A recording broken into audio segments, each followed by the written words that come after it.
विकास PDF का पूछ रहा था, आई थी तो किसने भेजा था?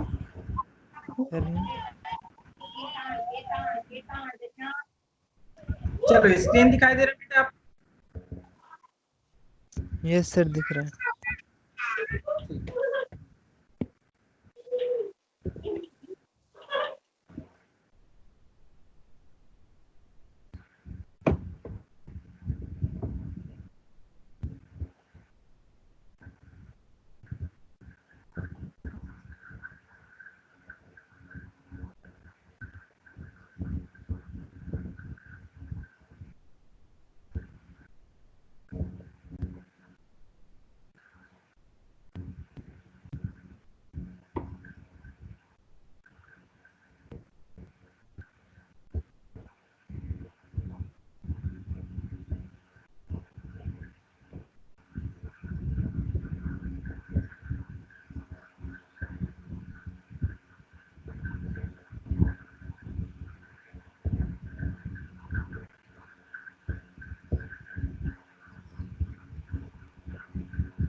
चलो स्टार्ट करते हैं हमारा फ्रेम।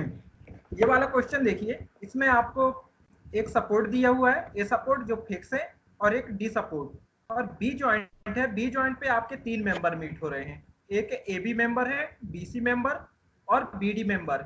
बी सी मेंबर आपका बी पे सपोर्ट है, बट सी पे कैसा है, फ्री एंड है। और बी डी पे फिक्स है और ए पे फिक्स है, जिसकी मोमेंट ऑफ इनर्शिया दिया हुआ है आई 2i, किसके लिए, ए बी के लिए। और बी सी के लिए दिया हुआ है कितना, 2i, और बी डी के लिए दिया हुआ है कितना, i। तो हम सबसे पहले फाइंड आउट करेंगे क्या, fixed end moment. Fixed end moment हमें पता है कि यदि यूडीएल लगता है तो उसके लिए होता है WL²/12। तो हम लिखेंगे सबसे पहले ए बी के लिए -WL²/12, फिर बी ए के लिए MFBA WL²/12 माइनस का।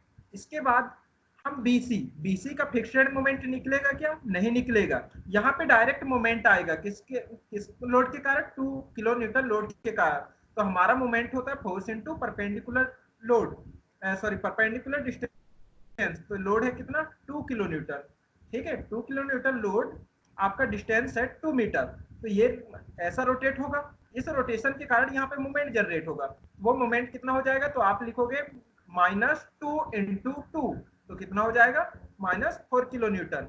इसके बाद बीडी में कैसा लोड है, 4 किलो न्यूटन, पॉइंट लोड है, सेंटर पे है, तो -WL/8 पुट करे सभी में, और ये वैल्यू निकाल लिए, MFAB MFBA MFBD MFDB MBC। यहाँ पे F नहीं लगेगा क्योंकि ये मोमेंट है डायरेक्ट। अब हम निकालेंगे स्टेप सेकंड। स्टेप सेकंड में स्लोप डिफ्लेक्शन इक्वेशन। पहले में AB 2EI/L 2θA + θB - 3del/L + MFAB 2θA। θA की वैल्यू 0 होगा, क्यों, क्योंकि फिक्स सपोर्ट है। और थीटा बी की वैल्यू कैलकुलेट करना पड़ेगा, क्योंकि वहां पे इंटरमीडिएट है। इंटरमीडिएट पे बहुत सारे जॉइंट आपके क्या मेंबर मीट हो रहे हैं, तो यहाँ पे आपका स्लोप आएगा। स्लोप आएगा तो यहाँ पे थीटा बी की वैल्यू कैलकुलेट करना होगा। 3 डेल की वैल्यू यहाँ पे 0 होगा, क्यों, क्योंकि यहाँ पे कोई डिफ्लेक्शन नहीं दिया हुआ है, तो हम 0 लिखेंगे। इसके बाद प्लस MFAB की वैल्यू हमने ऊपर कैलकुलेट किए हैं, किसमें, ये है MFAB -2.6 किलो न्यूटन मीटर। इसके बाद BA के लिए इक्वेशन लगाएंगे 2EI/L 2θB + θA + MFBA।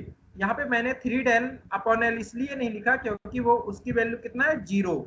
और यहाँ पे 2 टाइम्स किसका करते हैं हम, जो पहले वैल्यू यहाँ पे निकालते हैं, जिसका निकालते हैं उसका। तो हम निकाल रहे हैं BA के लिए, तो B का 2 टाइम्स करेंगे, फिर θA लिखेंगे। और यहाँ पे 2i लिखा है, क्यों, क्योंकि हमें मोमेंट ऑफ इनर्शिया BA के लिए कितना दिया हुआ है, 2i, तो हमने 2i लिखा।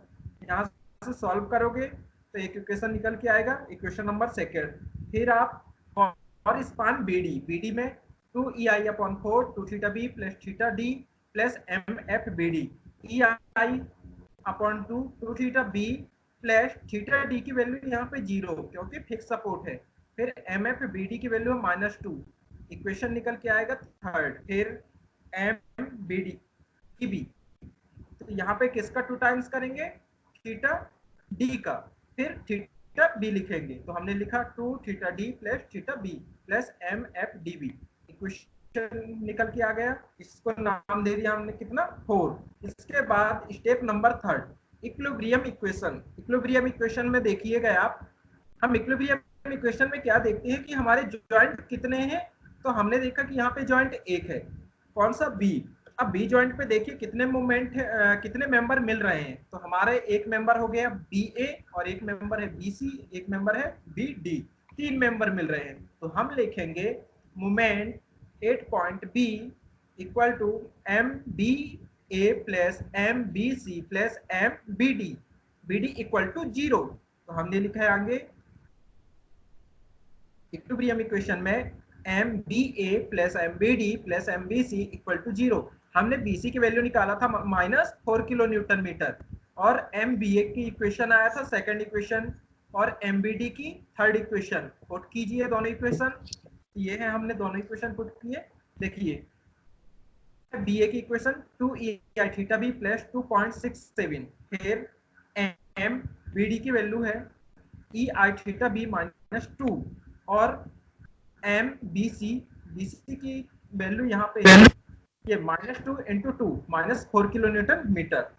तीनों वैल्यू पुट कीजिए। तो इक्वेशन हमने तीनों वैल्यू पुट की है। तो यहाँ पे हम देख रहे हैं कि एक ही अननोन है, कौन सा, थीटा बी। यहाँ पे भी थीटा बी, तो हम थीटा बी की वैल्यू इजीली निकाल लेंगे। तो हम लिखेंगे E I theta B equal to 3.33, E I theta B की वैल्यू आ गया कितना, 1.11। अब ये ई आई थीटा बी की वैल्यू यदि आपने इक्वेशन नंबर 1 2 3 4 पे रखा, तो वहां से हमें M A B, M B C, M B A, M D C, ये सारे वैल्यू आ जाएंगे, मोमेंट के वैल्यू आ जाएंगे। तो हम लिखेंगे step number 4 final moment. Final moment में हम ए बी की वैल्यू निकाल लिए, ये इक्वेशन में पुट कर दिए वैल्यू, ये आ गया -1.56 किलो न्यूटन मीटर। फिर एम बी ए, इसमें भी वैल्यू पुट किए, तो ये आ गया 2 × 1.11 प्लस 2.67, ये आया प्लस का 4.89 किलो न्यूटन मीटर। हाँ बेटा, आवाज नहीं आ रही क्या? रही सर, आवाज आ रही है? यस सर, आ रही है आवाज।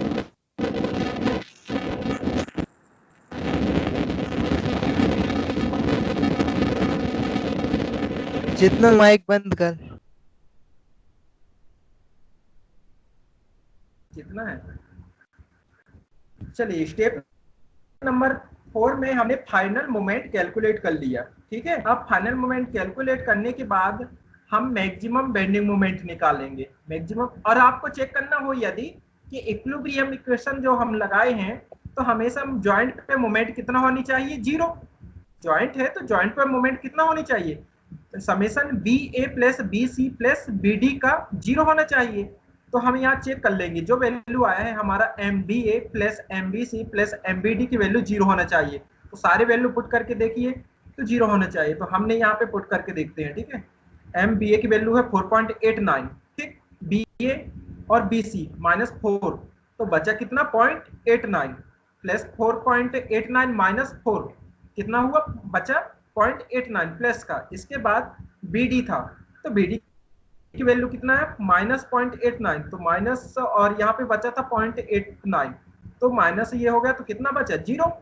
तो हमारा वैल्यू आ गया कितना, 0। तो हम बोलेंगे हेंस इक्विलिब्रियम कंडीशन सेफ है हमारा। देखिए 4.89 -0.89 -4 इक्वल टू 0 आ गया। तो ये हमारा चेक करने का तरीका है कि जिस भी जॉइंट पे यदि नंबर ऑफ मेंबर मीट हो रहे हैं, तो वहां पे उन सारे मेंबर का जो मोमेंट आए हैं उनका समेशन हमेशा 0 होना चाहिए। तो ये 0 हो गया है। इसके बाद maximum bending moment. Maximum bending moment कैसे निकालते हो, वो होता है फार्मूला WL²/8, ये यूडीएल के लिए होता है, और पॉइंट लोड के लिए WL/4। तो हमने यूडीएल में देखा कि यूडीएल WL²/8, यूडीएल की वैल्यू था 2 × L की वैल्यू 4/8, तो यहाँ से निकल के आ गया 4 किलो न्यूटन मीटर। इसके बाद BD MBD में है, मतलब जो पॉइंट लोड लग रहा है उसके लिए मैक्सिमम बेंडिंग मोमेंट होता है WL/4। W की वैल्यू है 4 इंटू L की वैल्यू है 4 डिवाइडेड बाय 4, तो ये निकल के आ गया कितना 4 kilo newton metre. Diagram represent कर दीजिए। यहाँ से आप फ्रेम है, फ्रेम के लिए हम फाइनल मोमेंट में जाते हैं। फाइनल मोमेंट में सबसे पहले आप किसकी वैल्यू लोगे, MAB का। AB के बाद जब फ्रेम नहीं होता है तो हम किसका वैल्यू लेते हैं, AB के बाद BC, BC के बाद BD, है ना, AB, BC और DB, सॉरी DB। लेकिन यहाँ पे हम लेंगे किसका वैल्यू सबसे पहले, AB के बाद फ्रेम है तो वहां पे जॉइंट आएगा। जॉइंट के लिए हम लेंगे BA का अपोजिट, मतलब BA कितना है प्लस 4.89, तो इसका अपोजिट कितना लेंगे माइनस 4.89 किलो न्यूटन मीटर। फिर BC minus 4 kilo newton metre. इसके बाद BC के बाद BD की वैल्यू हो जाएगा माइनस 0.89 किलो न्यूटन मीटर। और MDB का वैल्यू हम कंसीडर करेंगे नेगेटिव, क्यों, क्योंकि अपोजिट वैल्यू हम कंसीडर करेंगे, तो अपोजिट हो जाएगा आपका 2.56 किलो न्यूटन मीटर। वो अपोजिट इसलिए क्योंकि यहाँ पे जो सपोर्ट होता है, सपोर्ट पे हमेशा नेगेटिव बेंडिंग मोमेंट आता है, हमेशा सपोर्ट पे नेगेटिव बेंडिंग मोमेंट आता है, इसलिए तो हमने ये कंसीडर किए। आपका फिक्स एंड सपोर्ट पे AB का वैल्यू आया था 1.5, तो मैंने यहाँ पे लिखा 1.5। इसके बाद BA के लिए मोमेंट आया था 4.89, तो मैंने लिखा 4.89। इसके बाद BC के लिए आया था -4, तो मैंने नीचे लिखा -4। फिर C से ज्वाइंट कर दिया इसको, ये ज्वाइंट किया 4.89 से, फिर 4 को, और फिर C पॉइंट पे, क्योंकि C पे कोई सपोर्ट नहीं है इसलिए। इसके बाद हमने क्या किया, इस मेंबर को आप रोटेट कर लीजिए जैसे कि मैंने आपको बताया था।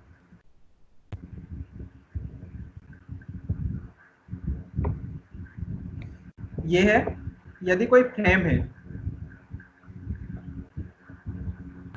ठीक है, फ्रेम इस तरह है, उसको पहले आप रोटेट करके ऊपर ले जाइएगा, इस तरह ऊपर ले जाइए।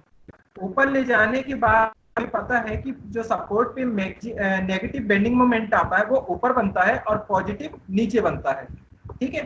तो हमने इसी मेंबर को फिर वापस जहां का तहां रोटेट करके ले आए। ये जो मेंबर है इसको हमने फिर पकड़ा वापस, तो ये रोटेट करके लाए, ये रोटेट करके ले आए, तो हमने देखा कि जो पॉजिटिव है वो पॉजिटिव इस यहाँ कहीं बन रहा है, इस तरफ बन रहा है, मतलब लेफ्ट डायरेक्शन बन रहा है, और जो आपका नेगेटिव है वो राइट डायरेक्शन में बन रहा है। तो हमने फिर देखा कि हमारा जो वैल्यू आया था BD का वो कितना है, BD का वैल्यू आया 0.89 समथिंग, 0.89। तो हमने देखा कि माइनस का 0.89 आया था, तो 0.89 यहाँ बनाएंगे।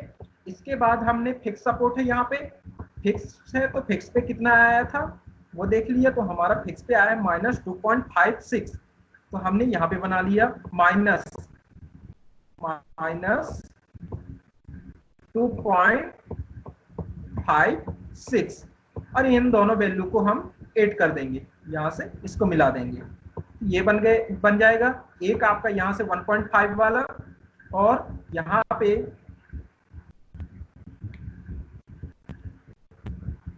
.89 का, उसके नीचे 4 का, और दोनों वैल्यू को मिला दोगे यहाँ से यहाँ, इस वैल्यू को मिलाओगे, फिर उसको थोड़ा सा नीचे लाओगे डायरेक्ट 4, फिर उसको फिक्स एंड से मिला दोगे, तो ये हो जाएगा आपका फिक्स्ड एंड मोमेंट का डायग्राम। इसके बाद मैक्सिमम बेंडिंग मोमेंट का डायग्राम हमें पता है कि यदि यूडीएल होता है तो यूडीएल के लिए पैराबोला बनता है जो कि 4 किलो न्यूटन आया था, तो यहाँ पे आप पैराबोला बनाओगे, ये पैराबोला बनेगा, और इसके बाद ट्रायंगल बनेगा किस पॉइंट पे, जहाँ पे पॉइंट लोड है, तो पॉइंट लोड कहाँ पे, इन दोनों के बीच में, तो इसके लिए ट्रायंगल बनता है, और फिर इसको हैच कर दोगे। तो ये वाला पोर्शन आपका हो गया नेगेटिव, ये हो गया पॉजिटिव, और ये नेगेटिव, ये वाला पोर्शन नेगेटिव, ये भी नेगेटिव, और ये पॉजिटिव। फिर आप यहां से डिफ्लेक्टेड शेप बनाएंगे, जो डिफ्लेक्शन आता है वो डिफ्लेक्टेड से, उसके लिए ये आपका फिक्स था, यहाँ पे फिक्स था, तो आप यहाँ से चिपका के इसको ले जाइए और फिर थोड़ा सा नीचे ले आइए और फिर जाके बी पॉइंट पे जोड़ दीजिएगा, फिर इस वैल्यू को डायरेक्ट सी से जोड़ दीजिए और फिर यहाँ से थोड़ा सा चिपका के लाइए और डायरेक्ट ला के फिर थोड़ा दूर से इसको चिपका के लेके डी पॉइंट पे जोड़ दीजिएगा। अब जहां जहां पे कट कर रहा है आपका साइन फ्रिक्शन मोमेंट वाला, ये आपका यहाँ कहीं पे मैंने बना दिया है, वैसे ये इधर कहीं पे आएगा, तो इधर कहीं आपका एक जॉइंट पॉइंट आएगा, ये जिसको बोलते हैं पॉइंट ऑफ कॉन्ट्राफ्लेक्चर, जहां पे साइन चेंज करता है नेगेटिव से पॉजिटिव या पॉजिटिव से नेगेटिव, उस पॉइंट को क्या बोलते हैं, पॉइंट ऑफ कॉन्ट्राफ्लेक्चर। ये हो जाएंगे आपके पॉइंट ऑफ कॉन्ट्राफ्लेक्चर, और एक पॉइंट हो जाएगा यहाँ पे, ये है, और एक ये है, इसको हम बोलते हैं पॉइंट ऑफ कॉन्ट्राफ्लेक्चर। ये हो गया आपका DMD एंड डिफ्लेक्शन डायग्राम, ठीक है।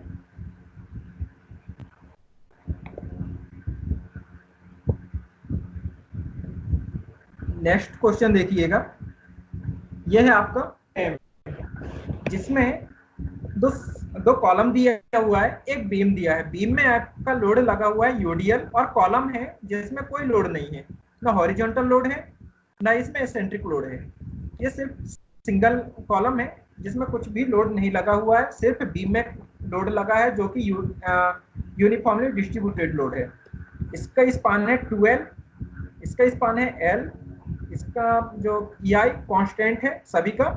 अब यहाँ पे हम कैलकुलेट करेंगे तो हमें पता है कि जहाँ पे कोई लोड नहीं होता है जिस कॉलम या बीम पर, तो वहां पे मोमेंट हमेशा फ्रिक्शन मोमेंट 0 होता है, तो इसमें भी फ्रिक्शन मोमेंट 0 हो जाएगा, यहाँ पे भी मोमेंट फ्रिक्शन मोमेंट 0 हो जाएगा। किसके लिए, AB के लिए और BA के लिए, क्यों, क्योंकि यहाँ पे कोई लोड नहीं है।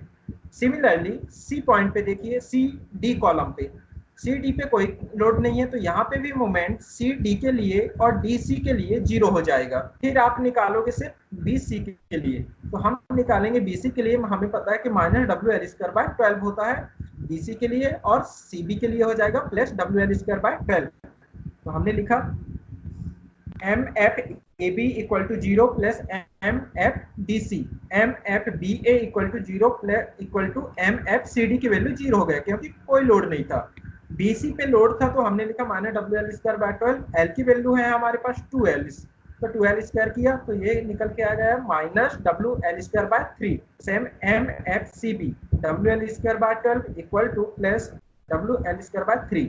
इसके बाद स्टेप नंबर सेकंड में आप स्लोप डिफ्लेक्शन इक्वेशन चारों जितने भी कॉलम दिए हैं और बीम दिए हैं सभी के लिए लगाओगे। यहाँ पे स्लोप डिफ्लेक्शन इक्वेशन ऐसा नहीं करेंगे कि यदि 0 आए तो हम 0 लगाएंगे, वो वैल्यू नहीं लगाएंगे, सिर्फ BC के लिए लगाएंगे। इसमें सारे जितने भी कॉलम हैं उसके लिए आपको कैलकुलेट करना पड़ेगा। जैसे स्पान AB है तो AB के लिए भी आपको कैलकुलेट करना पड़ेगा और BC के लिए भी। तो हमने सबसे पहले लगाया किसके लिए, AB के लिए। AB के लिए होता है 2EI/L 2θA + θB + MFAB। अब यहाँ पे देखते हैं हम फ्रेम कैसा है। तो हमने देखा कि जो कॉलम है इसका सपोर्ट A पे फिक्स्ड है और D पे फिक्स्ड है, मतलब कि यहाँ पे मोमेंट आएगा। तो हाँ, लेकिन मोमेंट तो आएगा फिक्स सपोर्ट पे, लेकिन थीटा की वैल्यू क्या हो जाएगी यहाँ पे 0। तो हम लिखेंगे यहाँ पे MAB = 2I/L 2θA, 2θA की वैल्यू हो गई 0, MF की वैल्यू हमें पता है कि कितना है 0, तो हमारे पास निकल के आया 2EI/L / L × θB, equation number 1। Similar हम MBA का निकाल लिए 4/L EI/θB, डायरेक्ट निकाल लिए यहीं से। तो सिर्फ क्या करोगे, यहाँ पे 2 टाइम्स किसका करोगे, 2θB का, 2θB का 2 टाइम्स करोगे तो यहाँ पे 2 था तो ये कितना हो जाएगा 4, तो हमने लिखा L। इसी प्रकार MBC का हमने कैलकुलेट किया 2EI/2L 2θB + θC -WL²/3। अब यहाँ पे θB और θC की वैल्यु, दोनों की वैल्यू कैलकुलेट करना होगा क्योंकि ये दोनों इंटरमीडिएट सपोर्ट हैं। फिर आप आ जाइए CB पे हमने देखा EI/L 2θC + θB + WL²/3, equation number 4। मैंने यहाँ पे डायरेक्ट लगा दिया है क्योंकि 2I/2L है, 2 से 2 कैंसिल हो जाएगा तो EI/L बचेगा, तो मैंने यहाँ पे डायरेक्ट इक्वेशन लगा दिया है और इक्वेशन लिख दिया 4। इसके बाद C D 4/L EI theta C equal to equation number 4 और BC के लिए इक्वेशन 6 लगाइए। Step number 3 equilibrium equation. अब हम यहाँ पे देखेंगे हमारे जॉइंट कितने हैं। एक जॉइंट है B, एक जॉइंट है C। B जॉइंट पे देखिए कितने मेंबर मिल रहे हैं, BC और BA। तो आप लिखोगे सबसे पहले for joint B MBA plus MBC equal to 0। फिर लिखोगे फॉर जॉइंट C तो MCB plus MCD equal to 0। मैंने यहाँ पे किया। इक्विलिब्रियम इक्वेशन देखिएगा,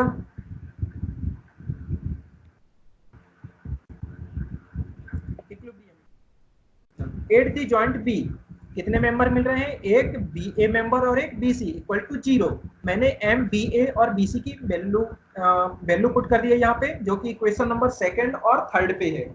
ये वैल्यू पुट कर दिया। दोनों को वैल्यू पुट करने के बाद एक इक्वेशन निकल के यहाँ पे आ गया 6/L EI theta B plus 1/L EI theta C minus WL² 3 equal to 0। ठीक, यहाँ से निकल के आ गया। इसके बाद but by symmetry theta C equal to minus theta B। देखिएगा ये सेक्शन, यदि आप इसको कट करोगे सेंटर से तो हम दोनों सेक्शन कैसा हो जाएगा, हाफ हाफ। अब दोनों सेक्शन को यदि देखोगे तो बराबर बराबर दिखाई देगा। उस सेक्शन को हम बोलते हैं साइमेट्रिक सेक्शन। यदि हमारा जो सेक्शन कट किए हैं उसका शेप सेम टू सेम दिखाई दे तो हम उसको बोलते हैं साइमेट्रिक सेक्शन। तो इसका मतलब ये है कि यदि हमारा theta B equal to B लिखेंगे तो उसका अपोजिट हो जाएगा थीटा C। तो हमने यहाँ पे यही लिखे हैं। According to symmetry theta C equal to minus theta B। फिर इस वैल्यू को आप थीटा C की जगह माइनस थीटा B पुट करोगे तो थीटा B की वैल्यू आ जाएगा। Theta C equal to minus theta B put किया मैंने कहाँ पे, थीटा C की जगह। तो हमारे कितने अननोन हो जाएंगे, एक ही थीटा B। ऐड कर दीजिए सारे वैल्यू, इसको इक्वल में ले जाइए। इक्वल में ले जाओगे तो EI theta L equal to हो जाएगा WL²/15। एक इक्वेशन ये निकल के आया। सिमिलरली EI थीटा C, एक मिनट, सेकंड इक्वेशन ये है इक्वेशन नंबर 2 आपका शायद।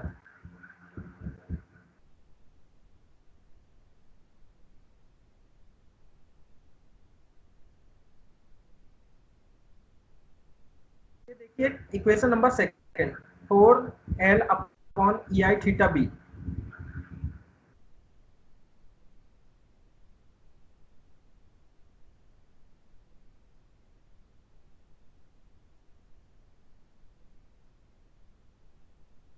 अब देखिए ये इक्वेशन को आप एक काम कीजिएगा, जो मैंने बोला था कि थीटा जॉइंट देखिए B के बाद आप जॉइंट देखिए C जॉइंट देखते हैं हम। C जॉइंट पे हमारे कितने मेंबर मीट हो रहे हैं, एक C पे CB और CD। तो एक इक्वेशन यहां से आ जाएगा MCB plus MCD equal to 0। MCB की वैल्यू बताइए और MCD की। हम देखते हैं MCB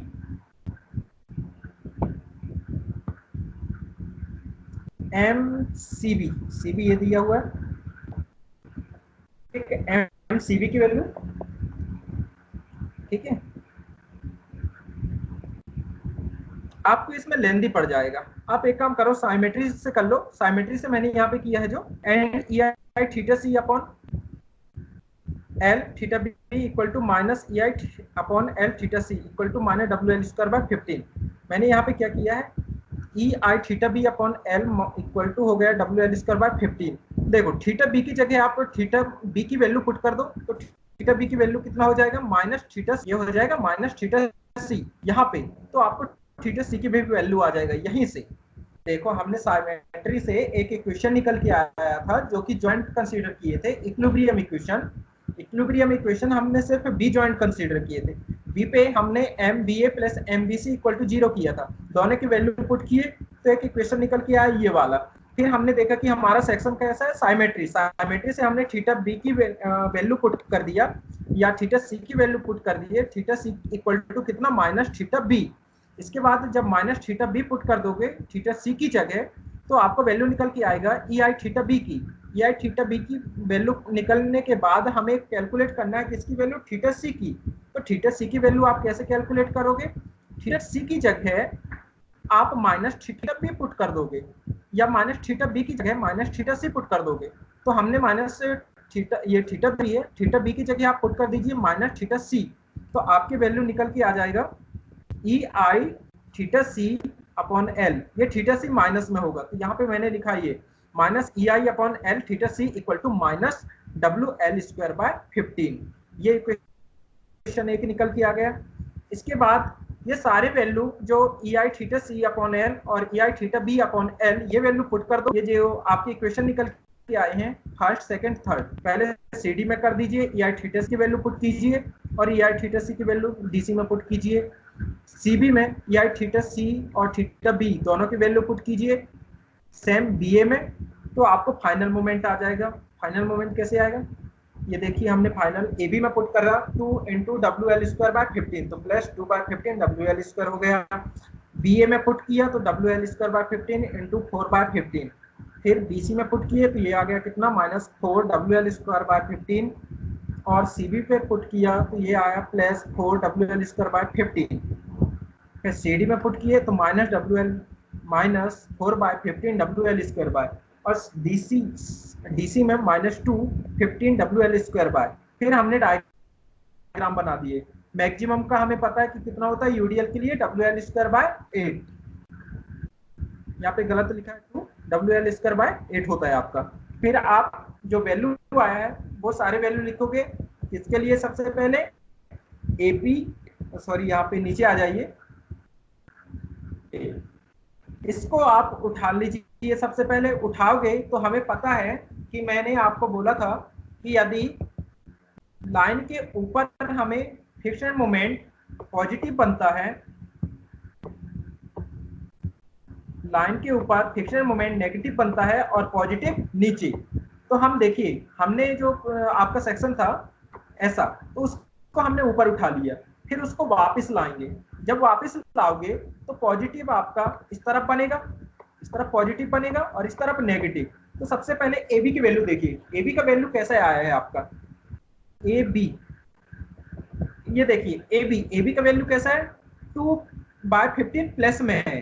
प्लस में है तो आप प्लस में बनाइए, इस तरफ ये बना दिया मैंने 2 by 15 W L square by, ठीक है, ये प्लस में हो गए। इसके बाद नेगेटिव इस तरफ, नेगेटिव तो 20 की वैल्यू देखिए, बी ए कैसा है, plus 4 15 by W L square by 15। तो इसका कैसा हम लेते हैं, अपोजिट साइन। अपोजिट कैसा हो जाएगा, नेगेटिव।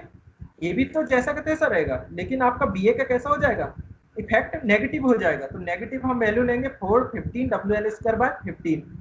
फिर एम बी सी की वैल्यू है हमारे पास minus 4 W L square by 15, तो ये ऊपर बनेगा। और सी बी का हम अपोजिट लेंगे, तो अपोजिट कितना हो जाएगा, प्लस है तो ये नेगेटिव हो जाएगा, minus 4 upon 15 W L square by. फिर सी डी का हमें नेगेटिव ही बनाना है, नेगेटिव है जैसा का तैसा। अब फिर हमारा डी सी का हमारा कैसा बनाएंगे, इसका अपोजिट साइन क्या हो जाएगा, माइनस है तो प्लस, ठीक है। तो ये बनाए हमने, ये प्लस आ गया, क्यों, क्योंकि जब हम इसको जैसा कि तैसा रखेंगे तो इस तरफ आपका पॉजिटिव बनता है, इसका नेगेटिव इस तरफ बनता है। तो ये नेगेटिव वैल्यू ये आ गया और पॉजिटिव वैल्यू ये आ गया। ये है आपका नेगेटिव, ये है नेगेटिव, ये बी सी के लिए है और ये सी बी के लिए, ये आपका ए बी के लिए और ये डी ए के लिए, ये आपका डी के लिए और ये डी बी के लिए, ठीक है। ऐसा आपका डायग्राम बनता है। इसके बाद डिफ्लेक्शन शेप बना दीजिएगा। ये आपका बना है एक डिफ्लेक्टेड शेप, और एक ये बन गया और एक ये बन गया।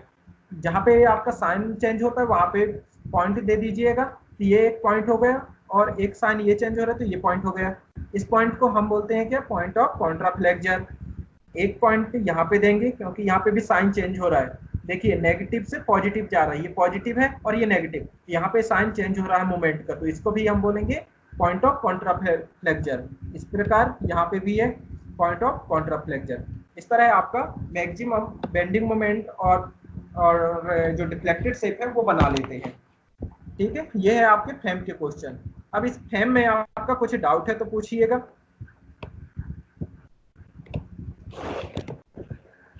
चलिए, फ्रेम में कोई डाउट है?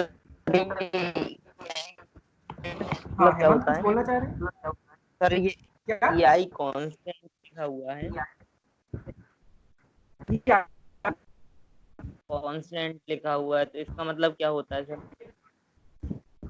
EI कांस्टेंट है, इसका मतलब ये है कि जो हमारा वैल्यू है EI का, जहाँ पे इक्वेशन है, इक्वेशन नंबर सेकंड है ना हमारा स्लोप डिफ्लेक्शन इक्वेशन, वहां पे जो वैल्यू पुट करेंगे वो EI कांस्टेंट रखेंगे। देखिएगा, जी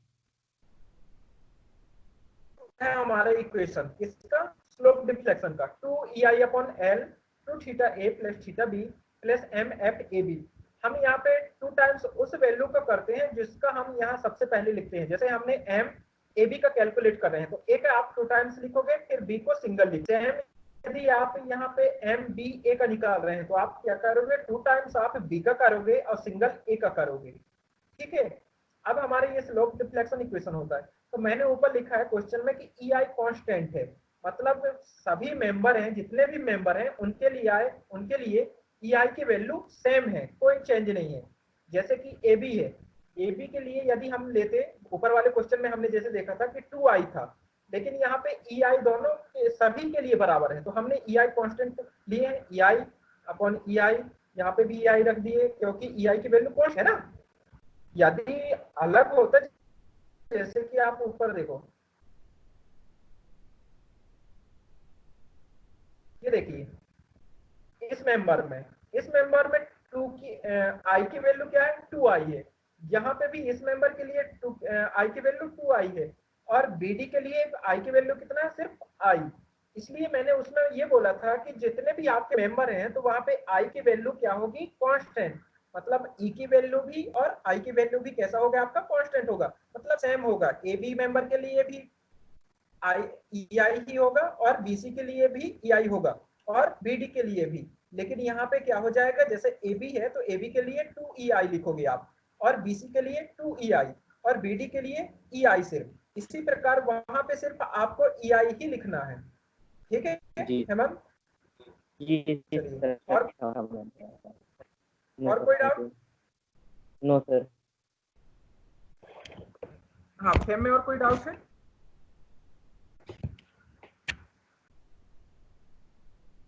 चलिए ठीक है।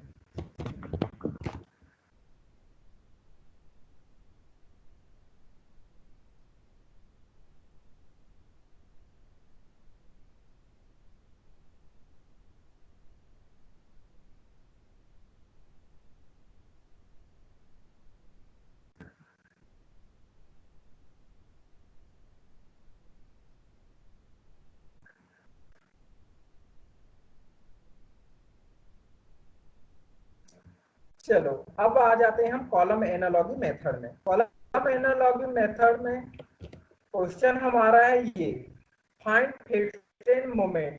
हमें फ्रिक्शन मोमेंट फाइंड आउट करना है और फिगर ड्रॉ करना है, BMD। ठीक है, फ्रिक्शन मोमेंट फाइंड आउट करना है और BMD diagram, maximum bending moment diagram और फ्रिक्शन मोमेंट का डायग्राम शो करना है आप। तो आप तो देखो, ये यहाँ पे एक मेंबर दिया हुआ है, B मेंबर है, जिसमें आपको पॉइंट लोड दिया हुआ है जो कि सेंटर पे है। यदि कोई भी मेंबर पे सेंटर पे यदि कोई फोर्स लगता है तो वहां पे इसेंट्रिसिटी क्या होता है, 0 होता है। यदि यही वैल्यू जो पॉइंट लोड है यहाँ कहीं लगेगा तो इसमें जो सेंटर से और इस लोड तक का डिस्टेंस होगा उसको हम बोलते हैं इसेंट्रिक डिस्टेंस, इसेंट्रिक। ठीक है, तो यहाँ पे आपकी इसेंट्रिसिटी क्या होगी, 0, क्योंकि सेंटर पे है। तो हमने एक डायग्राम बनाया जिसको बोलते हैं MS diagram.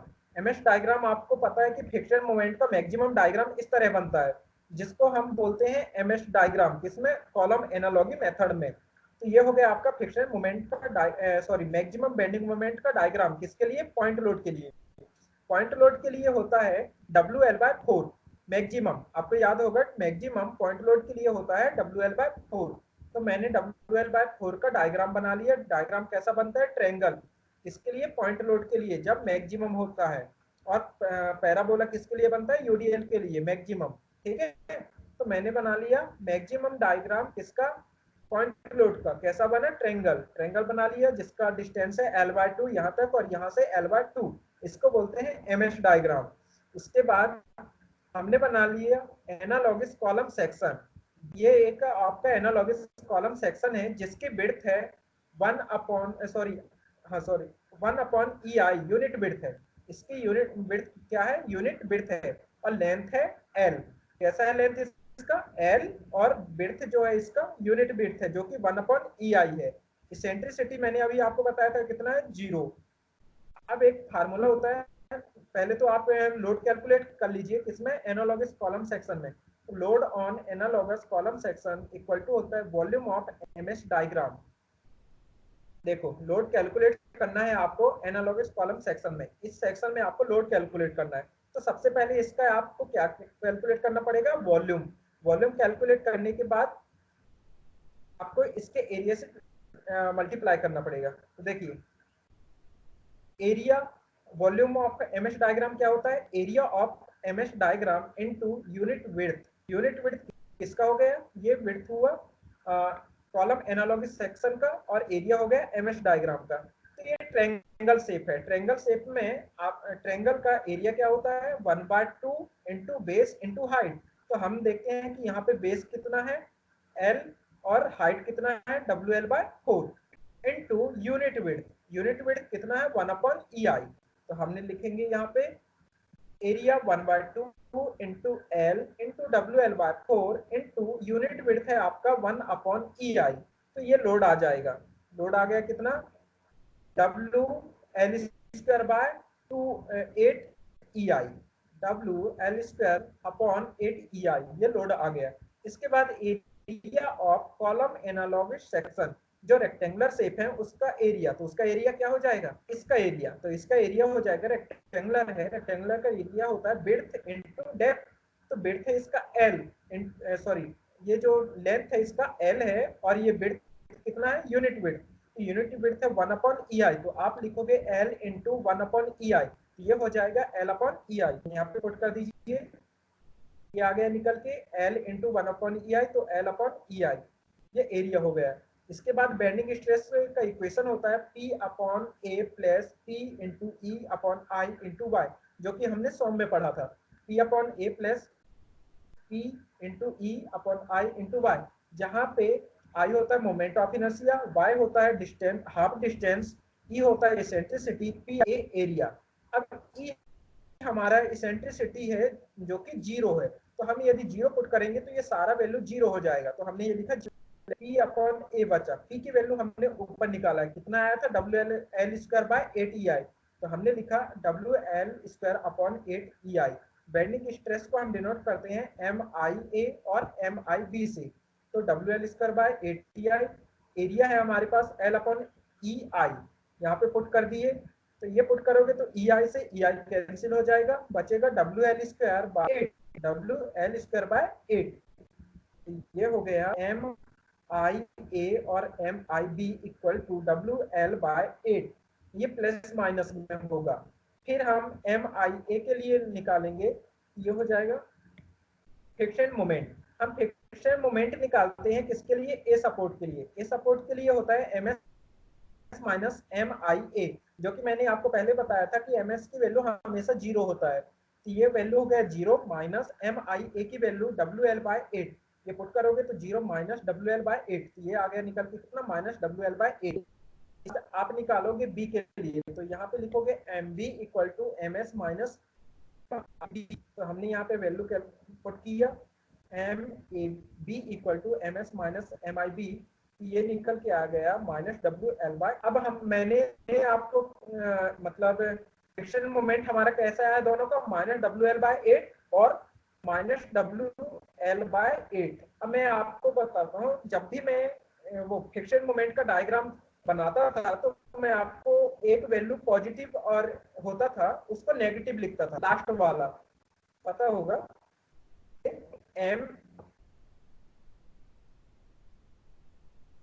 M A B है, इसकी वैल्यू यदि नेगेटिव में होता था 2 किलो न्यूटन मीटर मान लीजिए पर metre, sorry kilo newton metre, और एम बी ए की वैल्यू होता था पॉजिटिव में, तो मैं फ्रिक्शन मूवमेंट का डायग्राम बनाने के लिए आपको बोलता था कि इसकी वैल्यू आपको नेगेटिव लेना है अपोजिट साइड में, तो ये हो जाता था माइनस।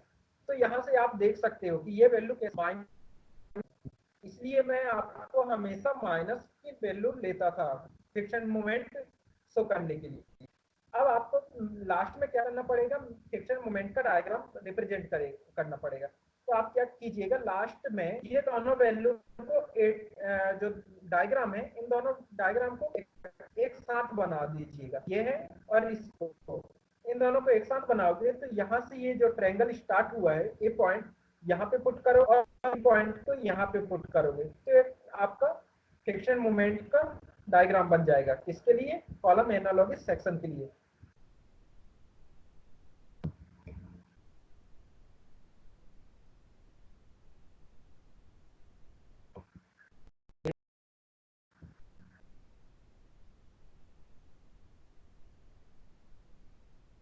फ्रिक्शन मोमेंट आया था हमारा डब्ल्यू एल बाय 8 जो कि ऊपर बनेगा, डब्ल्यू एल बाय 8 ये हो गया, और डब्ल्यू एल बाय 8 ये हो गया। अब दोनों वैल्यू को 8 कर दीजिएगा, इसको इससे मिला देंगे तो ये फ्रिक्शन मोमेंट का डायग्राम आ गया। इसके बाद मैक्सिमम बेंडिंग मोमेंट का ट्रायंगल बनता है, किसके लिए, पॉइंट लोड के लिए, तो हमने ट्रायंगल बना दिया पॉइंट लोड के लिए। ये इस तरह से आपका डायग्राम बन जाएगा लास्ट में।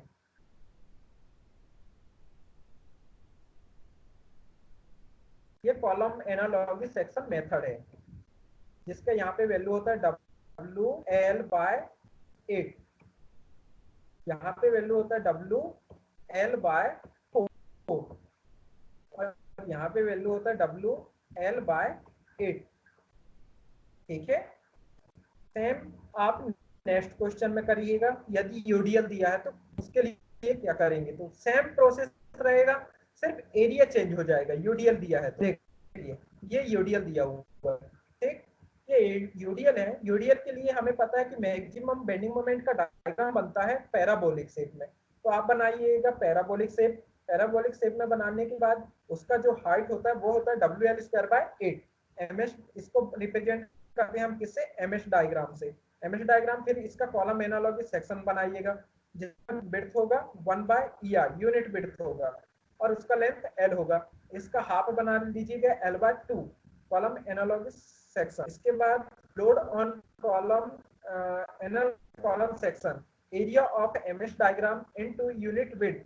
एमएस डायग्राम का अब इसका एरिया, ये पैराबोलिक है, पैराबोलिक का एरिया होता है 2/3 इनटू बेस इनटू हाइट। तो आप लिखिएगा 2/3 इनटू बेस, बेस क्या है, length L into height WL² by 8 into unit width, unit width है 1/EI। वैल्यू पुट कीजिएगा तो ये आ जाएगा 2WL³ बाय 24 EI। 2 से ये 24 कैंसिल हो गया तो ये आ गया WL³ बाय 12 EI। ये लोड आ गया। इसके बाद area of analogous column section, तो मैंने बताया था L इंटू 1/EI होता है। L मतलब एरिया किसका है, कॉलम सेक्शन का, जो रेक्टेंगुलर शेप में है, तो रेक्टेंगुलर शेप का होता है लेंथ इंटू विड्थ। विड्थ कितना है 1/EI, पुट किए तो ये आ गया L/EI। इसके बाद बेंडिंग स्ट्रेस इक्वेशन लगाओगे, यहाँ पे आपका भी बेंडिंग स्ट्रेस में इसेंट्रिसिटी 0 होगा, क्योंकि आपका यूडीएल है। यूडीएल हमेशा सेंटर पे एक्ट करता है पॉइंट लोड की तरह, तो इसमें भी ये इसेंट्रिसिटी क्या हो जाएगा 0। आप लिखिए MIA और MIB equal to P/A plus minus P into E/I into Y। MIO और MIB equal to P/A equal to, P की वैल्यू है हमारे पास WL³ बाय 12 EI, A की वैल्यू है L/EI, WL² बाय 12 ये निकल के आ गया। इसके बाद आपको फ्रिक्शन मोमेंट फाइंड आउट करना है A सपोर्ट पे और B सपोर्ट पे, तो आप लिखोगे MA equal to MS minus MIA। तो एम आई ए की वैल्यू है आपके पास डब्ल्यू एल स्क्वायर बाय 12 और एम एस की वैल्यू हो जाएगा कितना 0। ये निकल के आ गया M minus W L square by 12। ठीक, इसके इसी प्रकार आप निकाल लो बी पे, तो बी पे भी निकल के आएगा कितना minus W L square by 12। फिर लास्ट में आप क्या करोगे, मैक्सिमम बेंडिंग मोमेंट का डायग्राम रिप्रेजेंट कर दोगे, दोनों को कंबाइन कर दोगे। इसको ये जो पॉइंट है इसको यहाँ पे पुट कर दोगे और इसको यहाँ पे पुट करोगे, तो एक पैराबोलिक शेप में आपका मैक्सिमम का बन जाएगा। फिक्स्ड मोमेंट का यहाँ पे लिखोगे आप डब्ल्यू एल स्क्वायर बाय 12, यहाँ पे भी लिखोगे डब्ल्यू एल स्क्वायर बाय 12, और जब पैराबोलिक बना दोगे तो वहां पे ऊपर लिखोगे डब्ल्यू एल स्क्वायर बाय 8। तो ये आपका ये मैक्सिमम बेंडिंग मोमेंट का डायग्राम बन जाएगा। सिमिलरली आपका ए बी डिस्टेंस पे है, तो उसको कैसे सॉल्व करते हैं, ये देखिए, ये है ए और ये है बी डिस्टेंस पे।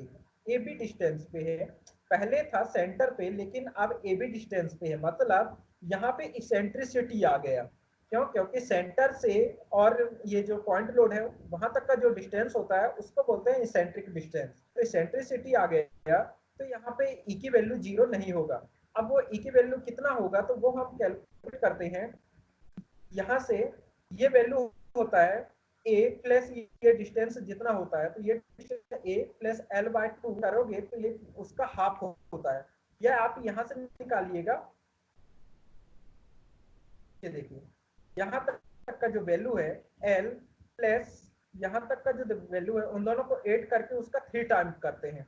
तो 3 टाइम करोगे तो ये वैल्यू निकल के आएगा आपका 1/3 देखो 1/3 a माइनस एल बाय 2। मैंने क्या किया है 1/a, यहाँ तक का वैल्यू निकालना है। ये डिस्टेंस आपका लोड यहाँ पे एक्ट कर रहा है, ये सेंटर है, सेंटर का डिस्टेंस कितना है एल बाय 2। ये गलती से यहाँ पे लिख गया है एल बाय 2, सेंटर तक का एल बाय 2 और यहाँ तक का डिस्टेंस है आपका ए। तो आप यदि एल बाय 2 में से माइनस कर दोगे ये ए वैल्यू, तो आपका आ जाएगा कहाँ का वैल्यू, ये वाला। लेकिन ये ट्रायंगल है तो ट्रायंगल के लिए होता है 1/3, इसका माइनस कर दोगे एल बाय 2 में से इसको ए, तो ये निकल के आ जाएगा आपका 2a माइनस एल बाय 6। ई की वैल्यू आएगा 2a माइनस एल बाय 6। के बाद y बार की वैल्यू होता है y बार और x की वैल्यू एल बाय 2, मतलब उसका हाफ, जो भी सेक्शन दिया हुआ है। तो सेक्शन क्या है, ये वाला सेक्शन, इसका हाफ आपका x बार या y बार हो जाएगा। यहाँ से आप कंसीडर करोगे तो एल बाय एक्स बार की वैल्यू और वाई बार की वैल्यू कितना है L by 2। 50 load on analogous column section, area of M S diagram into unit width, area of M S diagram. इसका एरिया देखिए, एरिया क्या हो जाएगा 1/2 बेस इनटू हाइट। हाइट कितना डब्ल्यू ए बी बाय, आप लिखोगे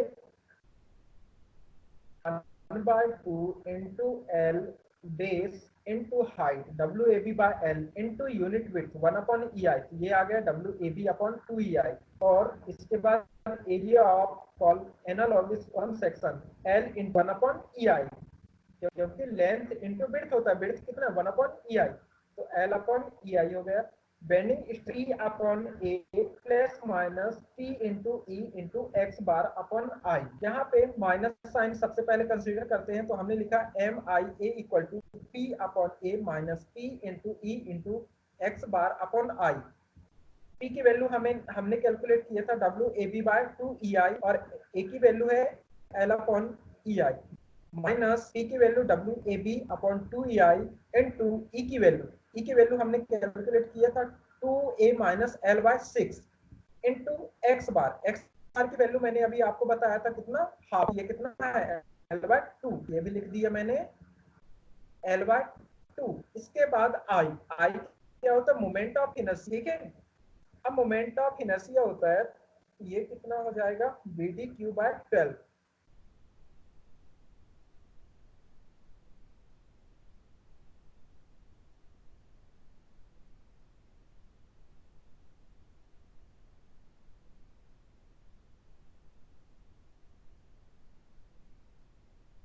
सेक्शन देखिएगा, ये आपका रेक्टेंगुलर सेक्शन। मैं आपको सौम्य बताया था कि जब भी कोई भी सेक्शन को जिसके रिस्पेक्ट में निकालते हैं, यदि उसको कट करता है तो उसको हम क्या करते हैं, क्यों करते हैं, BD क्यू बाय 12 होता है फार्मूला किसका, मोमेंट ऑफ इनर्शिया रेक्टेंगुलर का, बी डी डी बाय 12 ये होता है।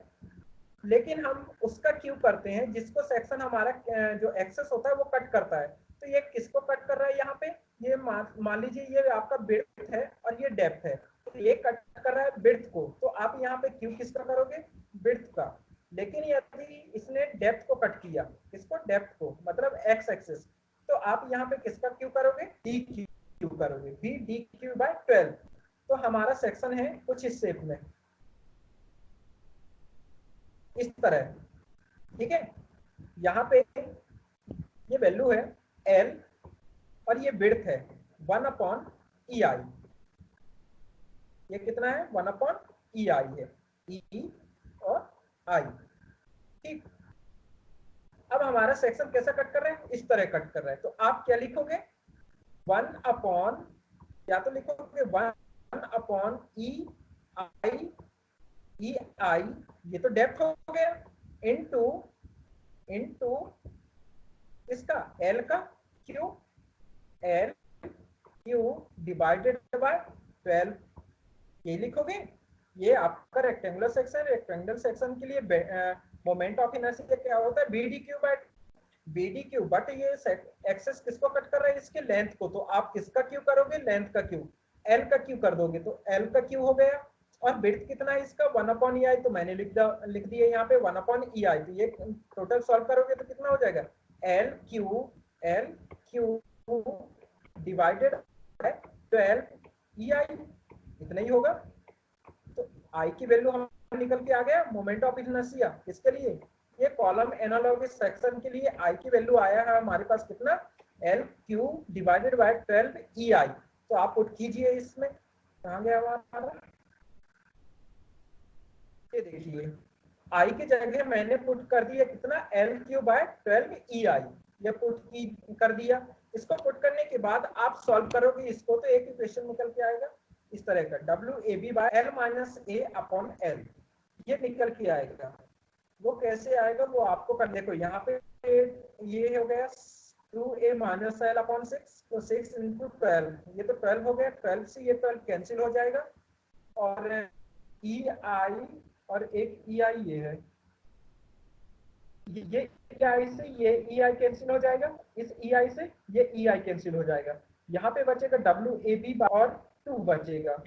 तो आप क्या करोगे, 2 को भी कॉमन ले लीजिएगा, यहाँ पे WAB बाय 2 कॉमन ले लीजिएगा, तो यहाँ पे बचेगा WAB/2L, 12 कॉमन आ जाएगा, तो यहाँ पे बचेगा कितना 1, तो यहाँ पे होगा 1 माइनस, यहाँ से ये पूरा आ जाएगा WAB बाय 2 और एक L ये हो जाएगा, और एक L से कैंसिल, तो यहाँ L स्क्वायर, तो बचेगा कितना, एक L बच जाएगा।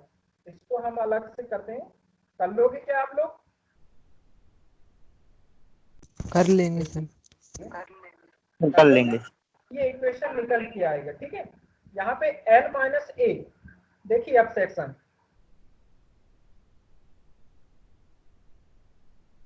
ये डिस्टेंस हमारा कितना है, A यहाँ तक।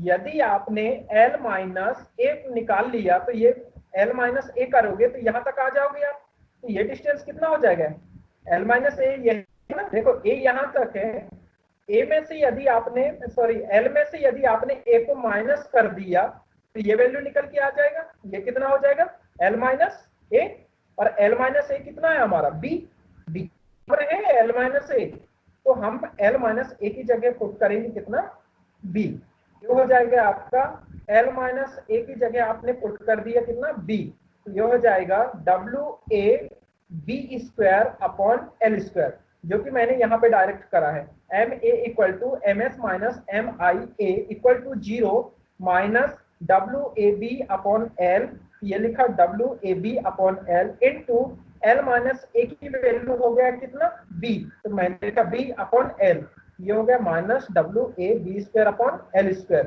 सिमिलर आप निकाल लोगे किसके लिए, पॉजिटिव साइन के लिए, पॉजिटिव साइन के लिए यहाँ पे सिर्फ पॉजिटिव करना है, फिर से वैल्यू सेम पुट करना है और सॉल्व करना है, तो आपका वहां पे यहाँ पे B का स्क्वायर हुआ है, तो वहां पे A का स्क्वायर हो जाएगा, देखिए इसको इक्वेशन सॉल्व करोगे तो ये हो जाएगा WA² B अपॉन L²।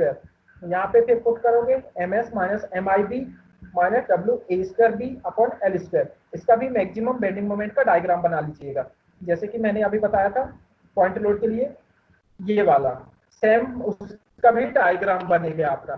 सिर्फ यहाँ पे आपको लिखना है WAB² डिवाइडेड बाय L²।